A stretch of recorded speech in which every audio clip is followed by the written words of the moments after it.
জায়গায় একটা বাক্য দেবো, যেখানে জামাত ইসলাম দেবে সেখানে ইসলামী আন্দোলন দেবে না, যেখানে ইসলামী আন্দোলন দেবে সেখানে জামাত ইসলাম দেবে না, যেখানে এনসিপি দেবে সেখানে আমরা দেব না, যেখানে গণ অধিকার দেবে আমরা সেখানে দেব না। এভাবে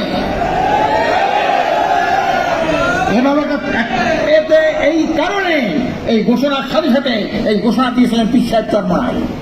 উনি পরিষ্কার বলেছে আগামী নির্বাচনে এমন ফলাফল করতে হবে কোন ফ্যাসিস্ট ভারতের তাবেদার দালাল কোন দুর্নীতিবাজ যাতে আপনার ক্ষমতায় আসতে না পারে। আপনি জানেন ইতিমধ্যে প্রমাণ হয়ে গেছে এমন কিছু দল খালি নির্বাচন দাবি করে ক্ষমতায় যাওয়ার জন্য পাগল করা হয়ে গেছে। তাদের কিন্তু দলের মধ্যে আপনার চাঁদাবাজ ছাড়া কোনো কর্মী পাওয়া যায় না, দুর্নীতিবাজ ছাড়া কোনো নেতা পাওয়া যায় না। এই চাঁদাবাজ দুর্নীতিবাজ সন্ত্রাসীরা আগামীতে ক্ষমতা আসতে না পারে। এই জন্য আমরা দেশপ্রেমিক ইসলাম এবং ইসলামী দলগুলির মধ্যে একটা অটুট আমরা করার আমরা প্রত্যয় ব্যক্ত করছি।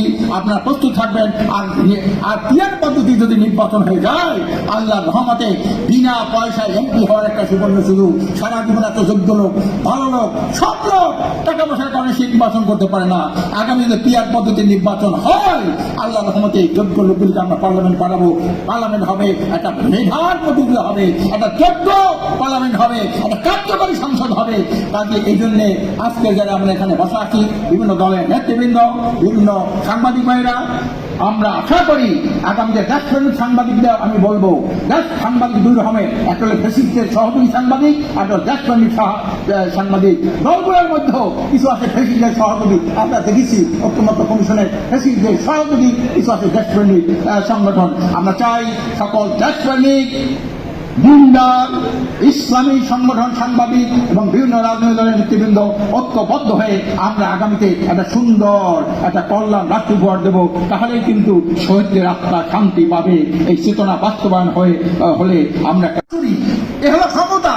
এইটা কিন্তু আমরা ঐতিহ্য সূত্রে পেয়েছি, কি বলেন ঠিক না? শেখ মুজিব করছে ভোট চুরি, তার মেয়ে করছে ভোট ডাকাতি। এজন্য আমরা আগামীতে যাতে একটা দুর্নীতি, দুঃশাসন, সন্ত্রাস মুক্ত, মাদক মুক্ত এটি সুখী সমৃদ্ধ কল্যাণ রাষ্ট্র প্রতিষ্ঠা করতে পারি। এই জন্য এখানে ইসলামী দল এবং দেশপ্রেমিক দলের একটা ঐক্য হয়েছে। ইতিমধ্যে আপনারা শুনেছেন আমরা আগামীতে নির্বাচনে